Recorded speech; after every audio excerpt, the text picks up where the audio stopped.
અમદાવાદ શહેરમાં રખિયાલ બાપુનગર વિસ્તારમાં ગરીબનગર 4 રસ્તા નજીક જાહેરમાં કેટલાક અસામાજિક તત્વો દ્વારા પોલીસ ઉપર હુમલો કરવા મામલે પોલીસ સાથે એએમસીએ પણ કાર્યવાહી હાથ ધરી છે. તો આરોપી બુટલેગર મોહમ્મદ સરવર ઉર્ફે કડવો અબ્દુલ કરીમના ઘરે ગેરકાયદેસર થયેલા બાંધકામ પર એએમસી દ્વારા ડિમોલેશનની કામગીરી હાથ ધરવામાં આવી છે. તો ચુસ્ત પોલીસ બંદોબસ્ત સાથે બુટલેગરના ઘરે બુલડોઝર ફર્યું છે. જો વાત કરવામાં આવે તો શહેરના રખિયાલ બાપુનગર વિસ્તારમાં થોડા દિવસ પહેલા જાહેર માર્ગ પર તલવાર સહિતના હથિયારો લઈ આતંક બચાવનાર અને પોલીસ સામે દાદાગીરી કરી રોપ જમાવનારા અસામાજિક તત્વોનો વિડીયો સામે આવ્યો હતો. આ મામલે પોલીસે કાર્યવાહી કરી આરોપીઓની ધરપકડ હતી. ત્યારે હવે પોલીસ સાથે એમસીએ પણ આરોપીઓ સામે લાલ આંખ કરી છે. જણાવી દઈએ કે એમસીએ આજરોજ ચુસ્ત પોલીસ બંદોબસ્ત સાથે બાપુનગરમાં રહેતા બુટલેગર મોહમ્મદ સરવર ઉર્ફે કડવો અબ્દુલ કરીમના ઘરે ગેરકાયદેસરના બાંધકામને તોડી પાડવાની કામગીરી હાથ ધરી હતી.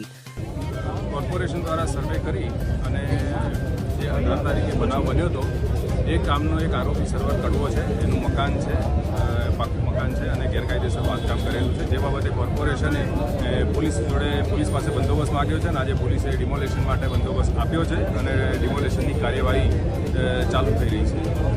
બનાવ 18 તારીખનો જે બનાવ બન્યો હતો એ બાબતે રખિયાલ પોલીસ સ્ટેશન અને બાપુનગર પોલીસ સ્ટેશન બંને પોલીસ સ્ટેશનમાં ગુના બી દાખલ થયા છે અને આગળની તપાસ અત્યારે હાલ ચાલુ છે.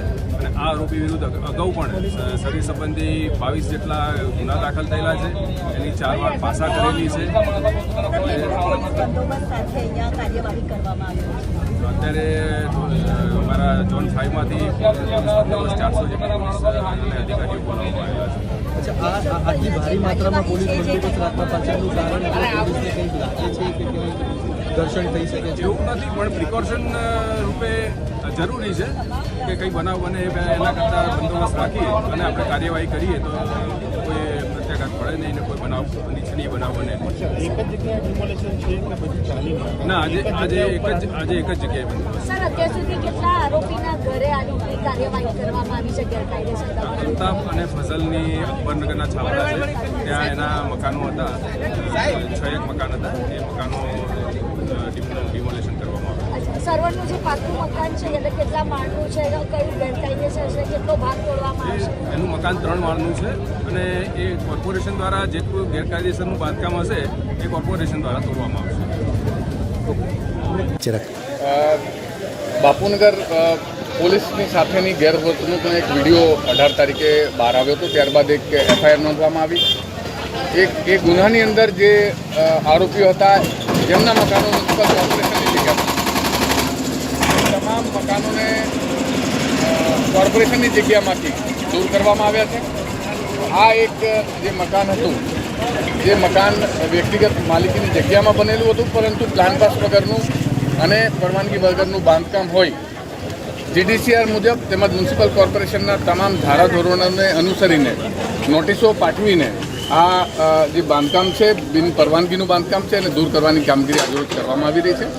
ચોક્કસપણે આ કામગીરીને દાખલારૂપ કામગીરી તરીકે આપણે કહી શકીએ કે જે આરોપીઓ છે એમના માટે, બાકીના લોકો માટે પણ આ એક ચોક્કસ કડક સંદેશ હોઈ શકે. પોલીસ તેમજ મ્યુનિસિપલ કોર્પોરેશનની સંયુક્ત ઉપક્રમે આ કામગીરી આજરોજ કરવામાં આવી રહી છે. તમે નોટિસ આપી? વાત કરીએ તો અહીંયા આગળ જે મરઘા ફાર્મ છે ત્યાં અનેક ગેરકાયદેસર બાંધકામો વર્ષોથી છે, તો તેને ક્યારે તોડી પાડવામાં આવશે? સામે જે આપણે જોઈ શકીએ છીએ કે તળાવનો વિકાસ થઈ રહ્યો છે, પાર્ટી પ્લોટ પણ બની ગયો છે, બાકીના પણ બધી જ સુખ સુવિધાઓના જે વિકાસ છે એનું કામ ચાલી રહ્યું છે. તો એના ફરતે, તળાવની ફરતે જે છાપરા છે, અકબરનગરના છાપરા છે, ત્યાં સર્વેની કામગીરી અત્યારે હાલ પણ ચાલુ છે અને જે લોકોને મકાનો કાયદેસર મળવાપાત્ર છે તેમને વૈકલ્પિક વ્યવસ્થા આપીને અને જે 2010 પછીના મકાનો હશે એમને કાયદેસરની પ્રક્રિયા પૂર્ણ કરીને એ તમામ ઝૂંપડાઓને દૂર કરીને અને એની કામગીરી શરૂ કરવામાં આવેલ છે. એનો સર્વે અત્યારે હાલ ચાલુ છે. અત્યાર સુધી કેટલા મકાન ડિમોલેશન કરવામાં આવ્યા? અત્યાર સુધીમાં 7 મકાનો ડિમોલિશ કર્યા છે. જે આ આરોપીઓના જ મકાનો છે. એમના પોતાના મકાનો હતા જે કોર્પોરેશનની માલિકીની જમીનમાં હતા. એ મકાનો અગાઉ દૂર કરવામાં આવ્યા હતા. આજે એક આરોપીનું મકાન છે જે 3 માળનું છે, આપ જોઈ શકો છો. એ મકાનને તમામ નિયમોને અનુસરીને નોટિસો પાઠવીને અને કાયદા અનુસાર આજે એને ડિમોલિશ કરવાની કામગીરી કરવામાં આવી. આગામી દિવસમાં પણ કરવામાં આવશે હજી પણ મકાનો? આ આરોપીઓના મકાનો હતા. મારી માહિતી મુજબ આ તમામ મકાનો આજે દૂર થઈ જશે અને આ સિવાયના જે કોર્પોરેશનની જમીનમાં મેં કહ્યું તેમ સર્વેની કામગીરી ચાલુ છે અને એમાં જે કંઈ પ્રક્રિયા છે કાયદા અનુસાર પૂર્ણ કરીને એ જગ્યા પણ ખુલ્લી કરવામાં આવશે અને એનો કોઈ સાર્વજનિક ઉપયોગ માટે એનો ફાળવણી કરવામાં પ્રકાશભાઈ, એક પ્રશ્ન, આજુબાજુમાં બીજા પણ બુટલેગરો હોવાની વાત છે, એ બાબતે કોઈ તપાસ થઈ છે? એવો કોઈ સર્વે, અને ખાસ કરીને જે મકાન જ્યારે બની જાય છે પછી આ કાર્યવાહી, પહેલાં કેમ? આ અકબરનગરના છાપરાની વાત કરીએ, જ્યાં આપણે ડિમોલિશન કર્યું અગાઉ, એ ત્યાં 2017માં પણ એકવાર મકાનોની ફાળવણી થઈ હતી. કમ્પ્લીટ એક્સટેન્સિવ સર્વે થયો હતો, પરંતુ એ જે ત્યાંના રહીશો હતા, એ લોકો જ્યાં મકાનોની ફાળવણી થઈ હતી ત્યાં જવા માટે અમુક લોકો તૈયાર નહોતા, અડધા લોકો તૈયાર થયા હતા. આ અવ્યવસ્થાના કારણે એ જે ફાળવણી હતી એ રદ કરવામાં આવી હતી અને એટલા માટે ફરીથી આ સંપૂર્ણ સર્વે કરવામાં આવી રહ્યો છે. અને આ વખતે જે ફાળવણી થશે એમાં જે લોકોને જ્યાં ફાળવવામાં આવશે ત્યાં એમને જવાનું રહેશે અને આ વખતે આ જગ્યાને ખુલ્લી કરવાની જરૂરિયાત છે, કારણ કે આપણે તળાવનો વિકાસ કરી રહ્યા છીએ. Okay. Bureau report CN24 news. હવે જુઓ દેશ દુનિયાની તમામ ખબરો તમારી આંગળીના ટેરવે. ઉઠાવો મોબાઈલ અને Google Play Store પરથી ડાઉનલોડ કરો અમારી CN24 ન્યૂઝ મોબાઈલ એપ.